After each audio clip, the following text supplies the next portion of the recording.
I'm going to introduce our second speaker. Dr. Sonia Twigg is a paediatric emergency physician in southeastern Queensland and has specific interest in simulation, medical education and point-of-care ultrasound. I look forward very much to hearing what I'm supposed to do when I get back to work.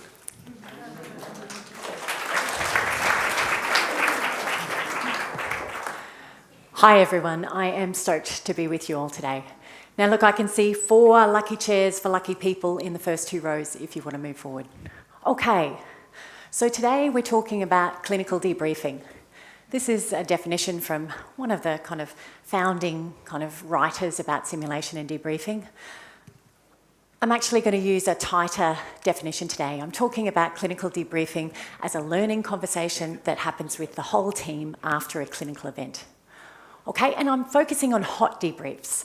So that's a debrief that happens soon after the event, or at least by the end of the shift, okay? Now, I'm an ED physician, all right? So these hot debriefs, they suit my workflow, okay? I want a short, performance-focused conversation, no longer than 5 or 10 minutes. I want it to happen soon after the event, or at least by the end of the shift, because I know that my nurses and doctors are going to disperse and go home, either that or we'll forget all about what happened. And I need it to happen either close to the clinical area or in the clinical area because I might not be able to get off the floor. So I think hot debriefs suit us, okay? Now, there's also cold debriefs, okay? So debriefs that happen days or weeks later. And I think they're important too, but they have different functions, and I'll talk about them later. Now, I know that some people have started writing and saying, why are we using these emotion-laden terms to talk about the timing of debriefs? And I think that's a very good point. But this is what we call them. Okay, so raise your hand if you like the idea of a debrief after a clinical event. I thought I might be preaching to the converted here. Okay, so survey after survey would show that we like these, we value them, we want them, and we want them more. Okay, and lots of important organisations like the American Heart Association recommend that we do them after things like cardiac arrests. Okay, now I know we're all clinicians in the room, so I know you all see significant clinical events quite regularly. Some of you probably work in a resus area and maybe you see them day after day, or maybe you work a whole resus shift and you see nothing but resuscitations, okay? And some of these might be called critical incidents, so events that are actually enough to overwhelm your normal coping mechanisms. So I imagine you do debriefs quite often. Who does them? Every day? Wow. Every week? Okay. Every month? Every year? Okay, so we do them, but we don't do them as frequently as we say that we want to. Okay, and even in the studies about successful programs, so Discern in 2013, they debriefed about 23%, 26% of their cardiac arrests. Gilmartin published their tool last year in Ireland and they did 42% of their cardiac arrests. The Royal Children's Hospital in Melbourne, they managed to debrief 85% of their intubations when they did a specific study on it, which is pretty good, but we don't do them as much as you might think. Okay, now I know what you're thinking. You're thinking, God, Sonia, we can't debrief after every single resus, okay? The workload is too big. Haven't you noticed there's a pandemic? You know, we don't have any time. There's no guideline on this in our institution. Not enough people have been trained to do it, and when it happens, they just weren't there. And besides, it's not quite in our culture yet. It's just not quite accepted. And, you know, sometimes bad things happen. You know, there's a communication breakdown or something went wrong, and we just don't want to talk about those ones. And these are the commonly cited barriers, okay? And those last couple are actually from some really interesting qualitative studies that Sweeney and Arriaga have been putting out about the lived experience of anaesthetic residents after critical events. So, let's explore our lived experience. I want you to think back to a clinical debrief that you were part of. What did you get out of that? Now, I want you to turn to someone new, someone nearby, make a new friend, introduce yourself, and tell them what you got out of that clinical debrief. Go on, I want to hear the buzz.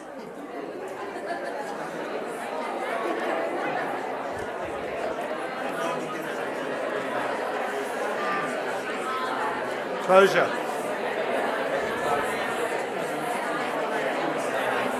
Yeah. And a bit of education. And feedback. Yeah. And you? You?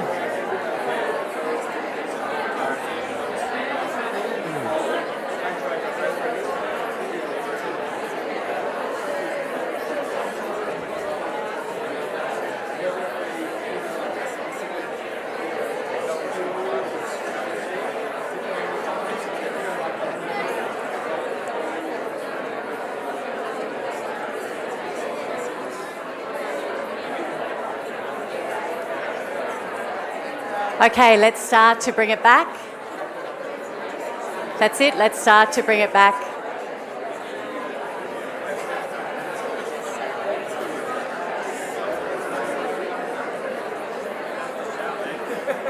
All right, yeah. So I think back to a clinical debrief I was part of. I was a new consultant and I was so proud of my team. I just wanted to check they're okay. I think back to another debrief, awful case, perimortem C-section. I was the circulation doctor. And all I remember from that resuscitation is a close-up of the woman's hand and of her arm while I desperately tried to cannulate. And I didn't hear or see anything else that happened in that resus. And I needed the debrief to understand what on earth had happened. I hear people debriefing in the corridors and the tea rooms. You see, they're going to talk about this stuff, whether or not you made a policy about it and whether or not you started a formal conversation, okay? I hear the junior doctor in the corridor asking, well, why? Why do we do that? They're trying to learn. I hear people venting in the tea room. And I hear the nurse at the computer, I'm putting in a risk command, that piece of equipment is dangerous, management need to know, someone needs to do something about it. Okay, and these are good reasons to debrief, okay? To vent, to support each other, and to learn something both for ourselves and our organisation. Okay, in fact, let's go into more detail about those reasons.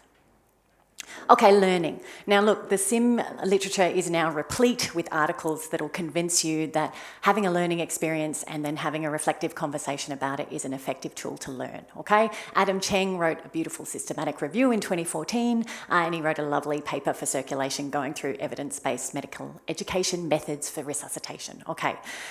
So it works in SIM, all right? And there's nothing more real-life SIM than real life, okay? But actually, while this individual learning is inevitably going to happen, if I'm leading this conversation, I'm actually going to steer it away from the individual because I want to talk about the team, both because I rarely get my whole team together, but also because I want people to feel safe and I don't want to concentrate on the individual.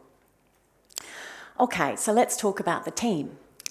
There's a guy called Scott Tannenbaum, who's a researcher in New York, and he did a fantastic meta-analysis looking at debriefing conversations, so after action reviews, all right? And he looked at studies that compared kind of controls versus interventions, and he found 31 studies, and he looked to see the effect of these debriefing conversations. Teams that did after action reviews showed, on average, a 25% performance improvement. Wow, that's massive. What if we could do that for our ED teams? Okay, and can our systems really improve because of these short conversations?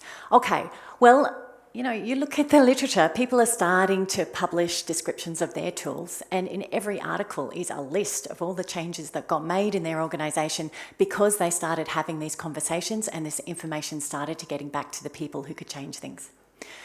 Best story I heard about was the Royal Children's Hospital in Melbourne. So they wanted to improve their first pass intubation success rate.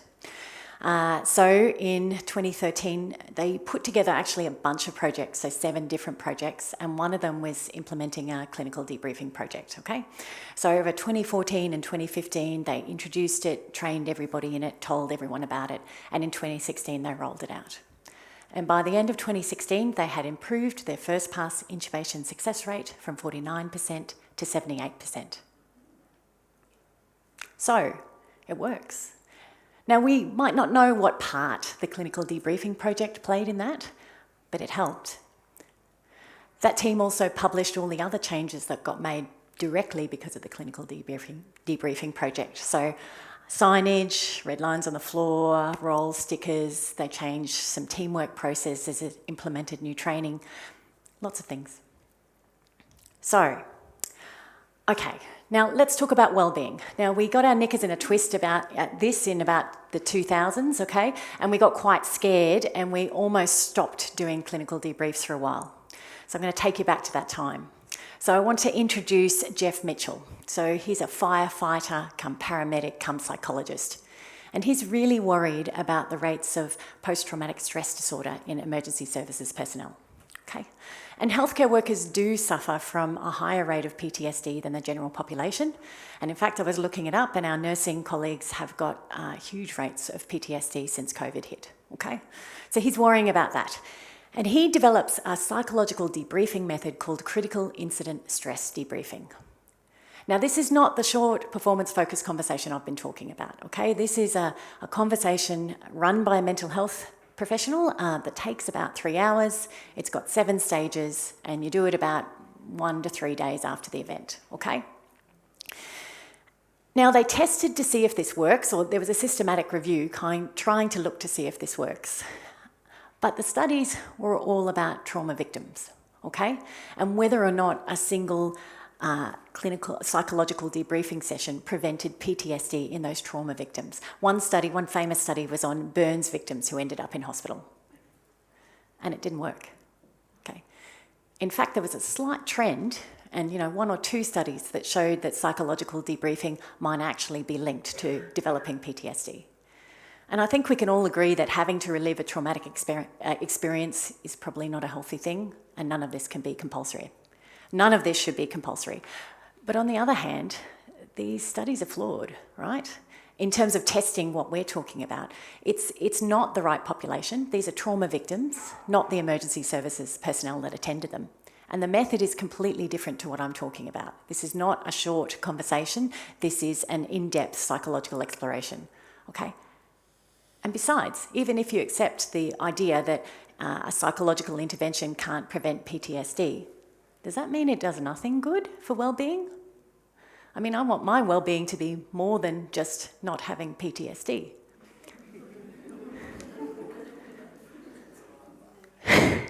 So, all right, so what else could it do? Well, some people have had ideas about resilience. Maybe it improves our resilience. But the best study I read was actually a study about burnout. Okay, so Chen is a researcher in team reflexivity. I love that word.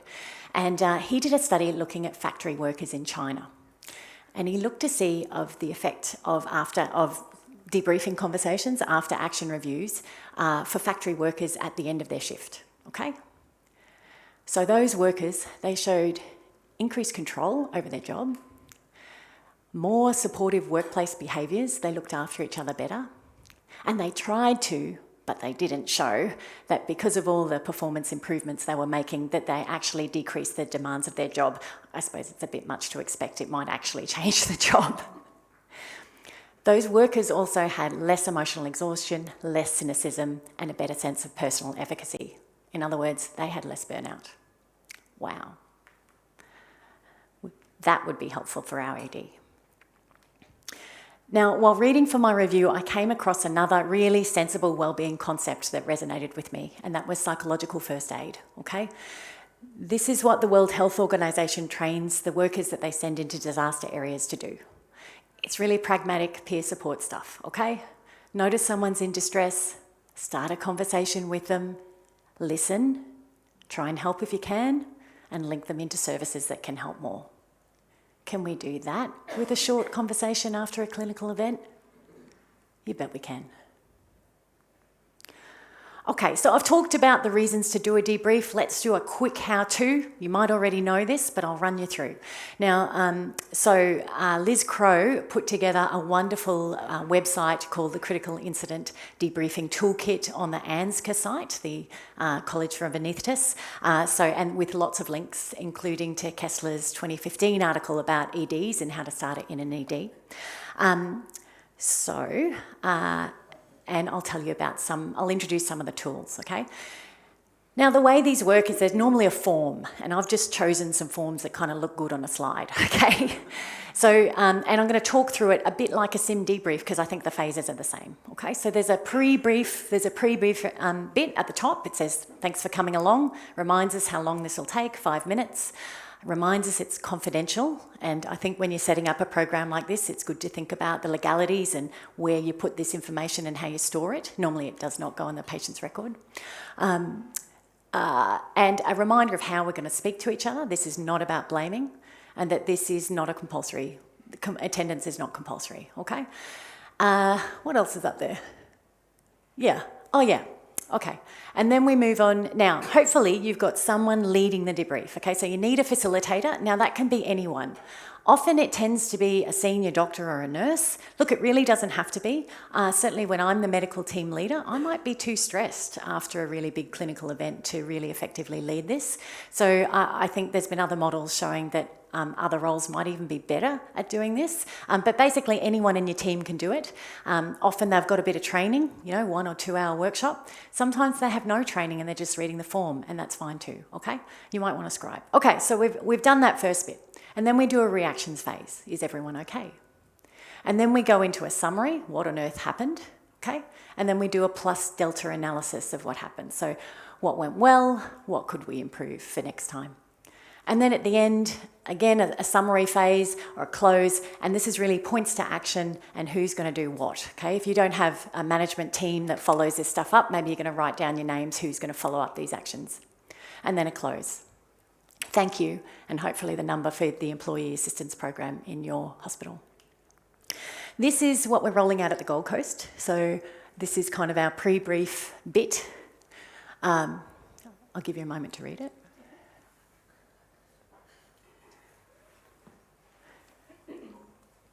And then, a reminder of how it goes with the stop. And the stop was thought up by Walker, who in Edinburgh, the stop 5 kind of protocol. And this links to an online form, by the way. A lot of people do paper forms, that's great, but you might want to think of an online option. Okay. Now, here's the take stock one. This is adapted from the stop model. Okay, and this is, Sugarman did this. Where are they? I think it's somewhere in the US. I like this one because it specifically asks, is everyone okay? And it asks, do you need a break? Like, is there something practical that can be done to help you keep working, right? Because you want to get to the end of your shift. Or maybe you don't want to get to the end of your shift. Maybe you need to go home. But there might be some small practical things that can help people kind of diffuse and recover a bit after these events. It also asks, is a cold debrief necessary? And cold debriefs can be very important in some circumstances, okay?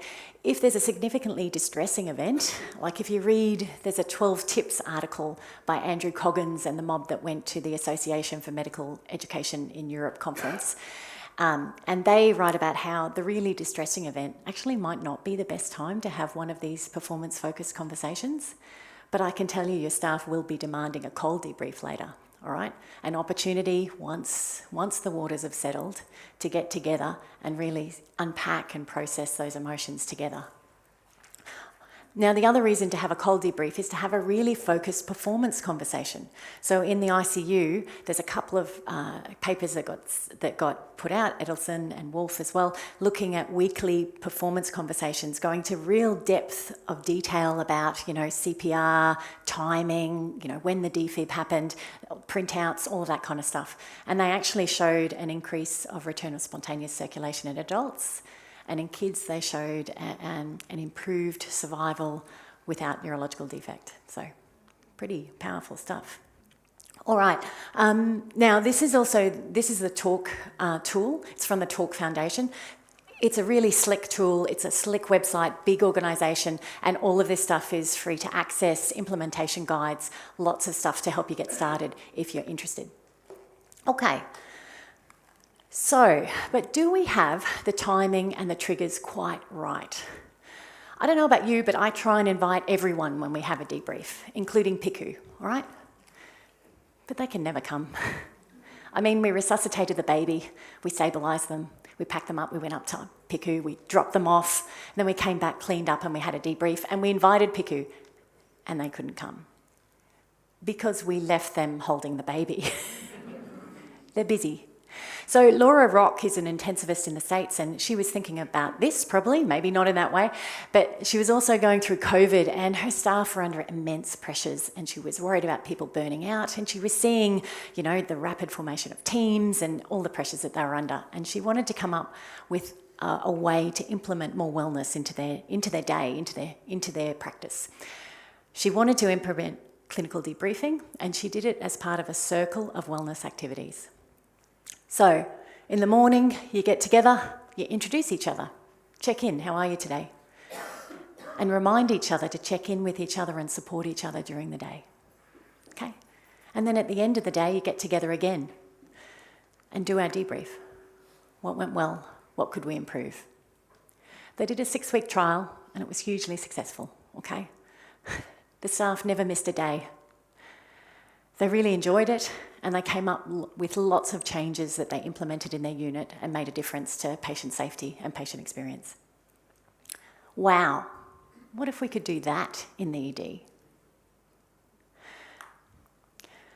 Now, this did actually start happening during COVID. So this is Aziz Odin and Demian Zild, so a psychologist and an emergency physician from US Brigham and Women's, and they started a voluntary online 9 p.m. clinical debrief every night for any of the staff in the emergency department that wanted to dial in their own time. Now, they called it a success. They probably got people dialing in about half the time, and they got 3 or 4 people a time. But still, that's pretty huge. People were dialing in their own time for a clinical debrief. And it was run by a clinical facilitator. I've got this idea that during COVID, there were lots of redeployed educators wandering around trying to work out how they could help people. So they helped to facilitate. Right. And actually, there was another one in Belgium. So Jean-Christophe Servot, he's an ICU nurse turned educator. And at the end of their ED shift, they would get together somewhere in the ED and they would dial him or one of the other facilitators, and they'd have a video call debrief with a facilitator and the team in person somewhere in the ED. So once a day might be enough to get us into the habit of this, but we're still missing opportunities. Now, Michael Rose, in this, I think it was 2014, this got published. So in South Carolina, in an operating theatre, it was his job to implement the surgical sign-out, which is pretty boring. So he actually turned it into a clinical debrief project. And after every single case in that operating theatre, they did a quick plus delta. What went well? What could we improve? And at the beginning, they actually wrote this down on post-it notes, and they'd just go and put it on the notice board. Now, this project was a little bit different because they really invested in the follow-up. So there was a whole team, including management, whose job it was to follow this stuff up. And in fact, they sent an email every single business day that outlined what had been spoken about the day before in all the cases, the trends that they were seeing, the changes that had been made, and the effects that it had. And it had a huge result. Okay, so over the 4 years of the study, 4 years, they had a 35% decrease in post-op surgical mortality at 30 days. That equates to about 500 lives saved per year. I'm not talking the 1900s here, I am talking 2018, this was published. Incredible. They also were more efficient, so they saved 7.5 labour hours, that's the labour of everyone on the case, per case, all right, which equated to a $4 million in savings during that time, and they did more cases, okay, so they did $3 million more, they made $3 million more money during that 4-year period. And they attributed all this to a culture shift, to a culture that promoted patient safety and promoted quality improvement. Wow. What if we could do that in our ED? So maybe we don't have the time to debrief every single resus case, but I do think we have time to have a conversation like this once a day. Now, I'm not a fool. I don't think that a single conversation can achieve all of the things that I'm talking about.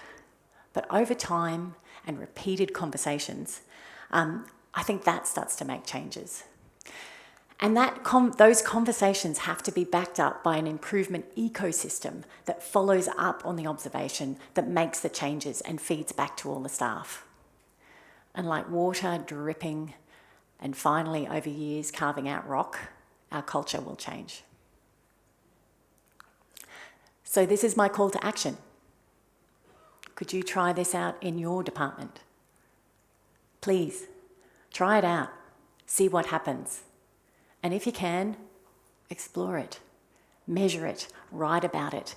We really need to learn more about what happens when we do these clinical debriefs and how we can make it work. Clinical debriefing helps your teams... next one. Clinical debriefing helps your teams support each other. It helps your healthcare workers learn. It helps your teams improve. And it helps your organisations improve their system so we can care for our patients better. Thank you.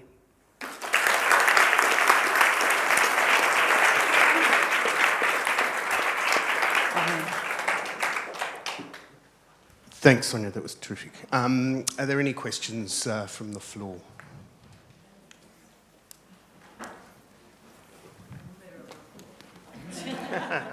Literally. Thank you, Sonia. That was awesome. I just have a question.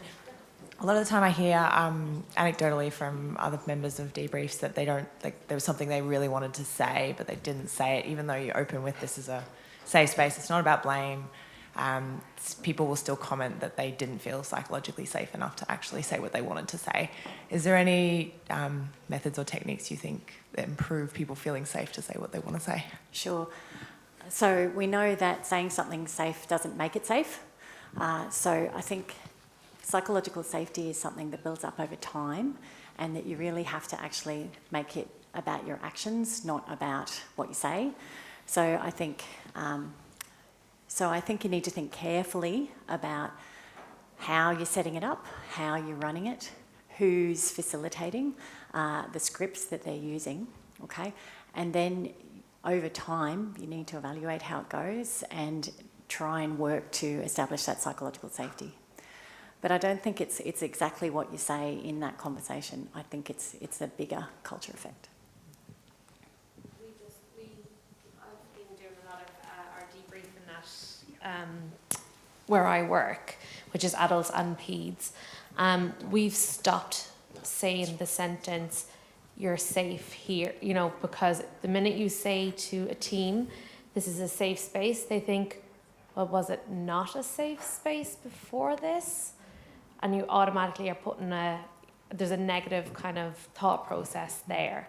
And I'm just actually what we're doing now is the purpose of this debrief is for education, quality improvement, and emotional processing, or whichever one it is.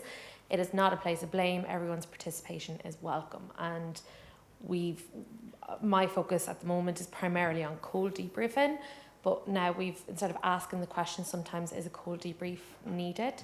We leave that sometimes with our medical and nursing team leaders. And if anyone has any sort of little doubt where they might go, no, it's okay. Automatically, a cold debrief is needed. Awesome. Yeah. So it's interesting, it's how you word it as well. Absolutely. And I think people feel safe when they know what's going on, they know why they're doing something, and they know how long it's going to take. So I think that helps. Mina. I just wanted to comment, there's been some fantastic sharing of resources on Twitter, so your message is being spread far. I had a quick question, if that's okay, Sonia. Just cold debriefing, and I know there's been some comments about it. Do you have any tips with actually getting people together for a cold debrief? Because often there's good intentions, but things kind of fall apart in that week between the resus and the planned cold debrief with shift work, etc. So I'm going to say a brief no. And I wish that there's some other people in the audience I know that I could have directed you to. I think it's very hard to get the whole team together, which is why I like hot debriefs, because I think it's easier.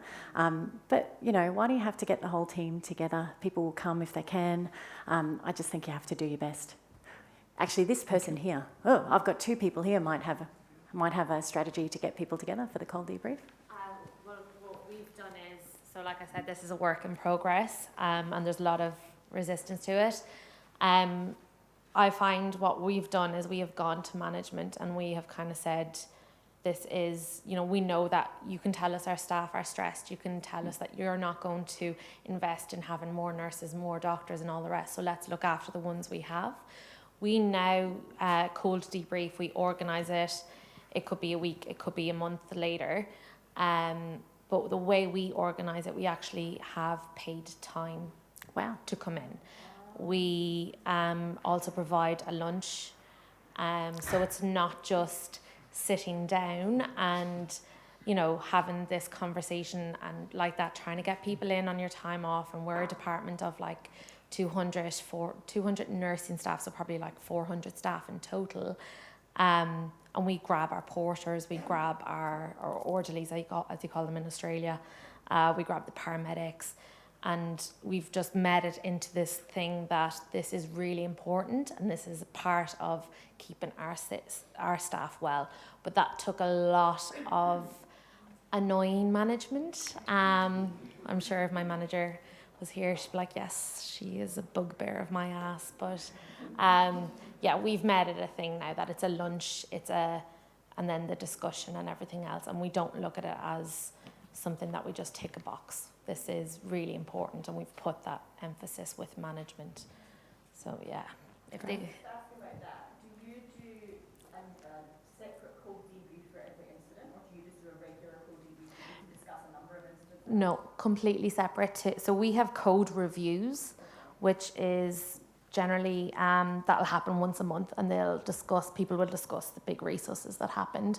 Cold debriefs are particular teams at a particular patient who, it's very specific to the teams, whereas our code reviews are more the general what's happened this month. Thank you. Thanks, everyone.